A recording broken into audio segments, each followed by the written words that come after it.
Hello friends, आपका बहुत बहुत स्वागत है। आप लोग कैसे हैं? आशा आप लोग बहुत ही अच्छे होंगे। तो हम लोग जो सीरीज कर रहे हैं, यानी जो सीरीज है कि भारतीय संविधान का विकास कैसे हुआ, यानी भारतीय संविधान का जो है विकास कैसे हुआ, कैसे जो है अंग्रेजों द्वारा जो है समय समय पर अधिनियम पारित किए गए, एक्ट लाए गए, वही अधिनियम और एक्ट जो थे वही भारतीय संविधान के विकास की जो है सीढ़ियाँ बनी।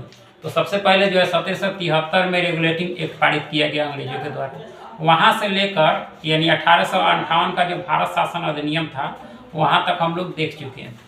यानी 73 से लेकर 1858 तक जितने भी अधिनियम अंग्रेजों द्वारा जो पारित किए गए, उस अधिनियम की जो मुख्य बातें थी वहाँ तक हम लोग देख चुके हैं।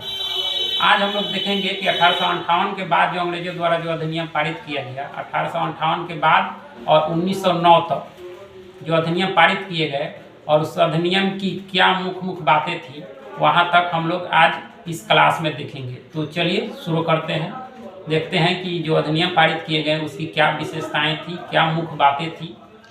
तो 1858 के बाद जो अंग्रेजों द्वारा जो 1861 का भारत परिषद अधिनियम पारित किया गया, 1861 का भारत परिषद अधिनियम। तो इस परिषद की जो मुख्य बातें थी कि गवर्नर जनरल की कार्यकारिणी परिषद का जो है विस्तार हुआ।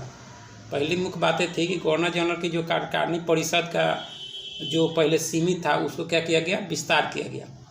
उसके बाद में है विभागीय प्रणाली का जो है प्रारंभ किया गया। उसके बाद किया गया विभागीय प्रणाली का प्रारंभ और लॉर्ड कैनिंग के द्वारा। उसके बाद में इस परिषद की विशेषताएं थी कि गवर्नर जनरल को जो है पहली बार अध्यादेश जारी करने की जो है शक्ति प्रदान की गई और मात्र 6 महीने के लिए। शक्ति तो मिली लेकिन मात्र 6 महीने के लिए, जो पहले नहीं था। और इस परिषद की अगली मुख्य जो बातें थी कि गवर्नर जनरल को जो है बंगाल, उत्तर पश्चिमी सीमा प्रांत और पंजाब में जो है विधान परिषद स्थापित करने की जो है शक्ति प्रदान की गई। यानी आपके 1861 का जो भारत परिषद अधिनियम था उसके द्वारा उसके कानून बनाने की प्रक्रिया में जो है भारतीय प्रतिनिधियों को जो है शामिल करने की शुरुआत हुई। यह बहुत बड़ी बात है कि कानून बनाने की जो प्रक्रिया थी अंग्रेजों की, उसमें जो है भारतीय प्रतिनिधि को भी शामिल करने की जो है कानून शुरू की गई। उसके बाद में जो है 1862 में कैनिंग ने जो है 3 भारतीयों को जो है विधान परिषद में मनोनीत किया। तो जब ये शुरू की गई भारतीय प्रतिनिधियों को शामिल करने की, तो 1862 में कैनिंग ने जो है 3 भारतीयों को जो है विधान परिषद में शामिल किया। तो यह परिषद था आपके 1861 का भारत परिषद अधिनियम। उसके बाद जो है अंग्रेजों द्वारा जो है आपके यानी 1873 ईस्वी का अधिनियम पारित किया गया, 1873 का। तो इसकी जो मुख्य बातें थी कि ईस्ट इंडिया को जो है कभी भी भंग किया जा सकता है। इस अधिनियम की जो मुख्य बातें थी कि ईस्ट इंडिया को कभी भी भंग किया जा सकता है। और 1 जनवरी 1884 को जो है ईस्ट इंडिया कंपनी को जो है औपचारिक रूप से भंग कर दिया गया। तो यह थी यानी 1873 की जो अधिनियम पारित की गई थी अंग्रेजों द्वारा, उसकी मुख्य बातें। उसके बाद जो है शाही उपाधि अधिनियम 1876 जो है वो अंग्रेजों द्वारा पारित किया गया। तो इस शाही उपाधि अधिनियम की जो मुख्य बातें थी कि गवर्नर जनरल की जो है केंद्रीय कार्यकारिणी में 6ठे जो है सदस्य की नियुक्ति कर लोक निर्माण विभाग का कार्य सौंपा गया।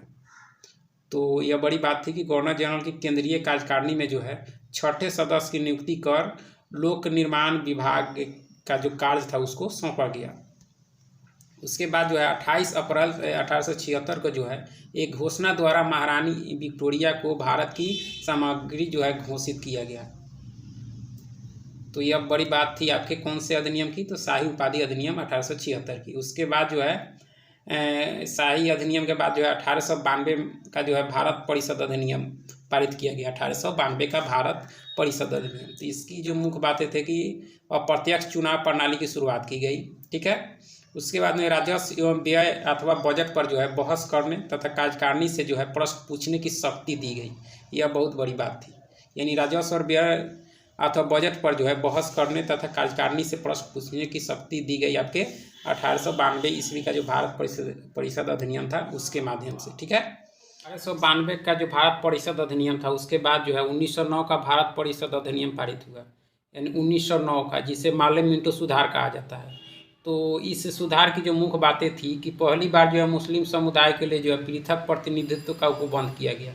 यानी इस अधिनियम के द्वारा जो मुस्लिम समुदाय के लिए जो है अलग निर्वाचन मंडल की व्यवस्था की गई, ठीक है, जिसमें मुस्लिमों को ही सिर्फ वोट देने का अधिकार मिला। उसके बाद जो है सांप्रदायिकता को जो है वैधानिक दर्जा मिला। उसके बाद में इसकी जो मुख्य बातें थी कि लॉर्ड मिंटो को जो है सांप्रदायिक निर्वाचन का जनक कहा जाता है। लॉर्ड मिंटो को जो है सांप्रदायिक निर्वाचन का जनक कहा जाता है। इसकी मुख्य बातें जो है भारतीयों को जो है भारत सचिव और गवर्नर जनरल की कार्यकारिणी परिषद में जो है नियुक्ति की गई भारतीय लोगों को।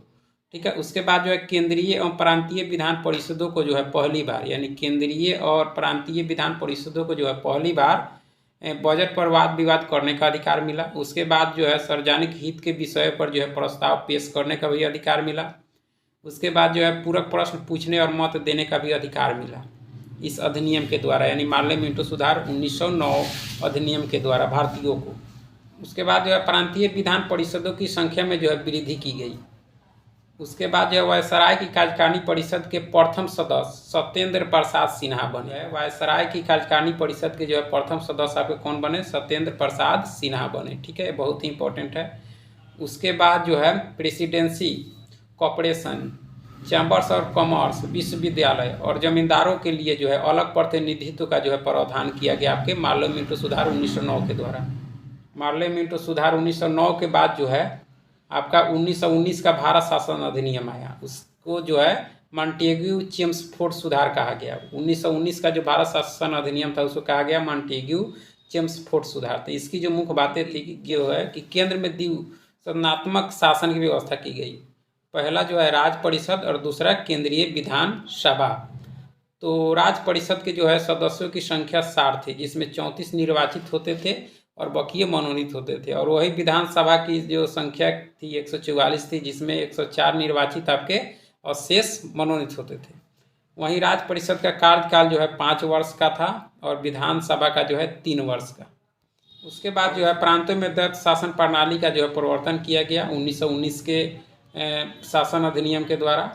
उसके बाद जो है आपके प्रांतीय विषयों को जो है 2 उपवर्गों में बांटा गया। प्रांतीय विषय को जो है 2 उपवर्गों में बांटा गया, एक आरक्षित, दूसरा जो था हस्तांतरित या इसको अंतरित कह सकते थे। ठीक है। उसके बाद जो है भारत में जो है महालेखा परीक्षक की जो है नियुक्ति का जो है अधिकार भारत सचिव को मिला। यानी भारत में जो महालेखा परीक्षक की जो नियुक्ति का अधिकार मिला वह भारत सचिव को मिला, यानी 1919 के परिषद के द्वारा।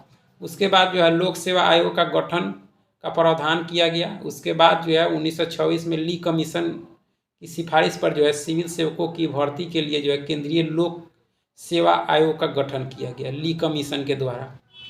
यह 1919 की जो है मुख्य बातें थी। उसके बाद जो है इस अधिनियम की जो मुख्य बातें थी कि वायसराय की 6 कार्यकारिणी परिषद के सदस्यों में जो है 3 भारतीयों का होना आवश्यक था। यह बहुत इंपॉर्टेंट था, इसमें कमांडर इन चीफ को जो है छोड़कर। उसके बाद जो है सांप्रदायिक आधार पर सिख हो, भारतीय ईसाई हो, आंग्ल भारतीयों और यूरोपियों के लिए जो है पृथक निर्वाचन के सिद्धांत को जो है विस्तारित किया गया 1919 के अधिनियम के द्वारा। उसके बाद जो है पहली बार केंद्रीय बजट को जो है राज्य बजट से अलग कर दिया गया। पहली बार क्या किया गया? पहली बार जो है केंद्रीय बजट को जो है राज्य बजट से अलग किया गया। उसके बाद जो है वैधानिक आयोग का जो है गठन किया गया। वैधानिक आयोग का जो है गठन किया गया, जिसका काम जो था 10 वर्ष के बाद जो है जांच करने के बाद अपना रिपोर्ट जो है प्रस्तुत करना था। वैधानिक आयोग का 1919 के जो भारत शासन अधिनियम थे उसके द्वारा इन सब चीज़ों की व्यवस्था की गई। उसके बाद जो है पहली बार जो है आपके महिलाओं को वोट देने का अधिकार मिला। यह बहुत बड़ी बात थी कि महिलाओं को वोट देने का अधिकार जो है किस शासन अधिनियम के द्वारा मिला, तो 1919 के। उसके बाद जो है 1919 में इंग्लैंड का जो है प्रधानमंत्री जो है लॉर्ड जॉर्ज था। तो यह थी आपके 1919 के जो भारत शासन अधिनियम था उसकी मुख्य बात है, जिसको मॉन्टेग्यू चेम्सफोर्ड सुधार कहा जाता है। तो यानी हम लोग आज देखें 1858 से लेकर 1919 का जो भारत शासन अधिनियम था उस अधिनियम की जो मुख्य बातें थी उसको हम लोग आज की क्लास में देखें, फिर आगे हम लोग देखेंगे। चलिए, बहुत बहुत धन्यवाद।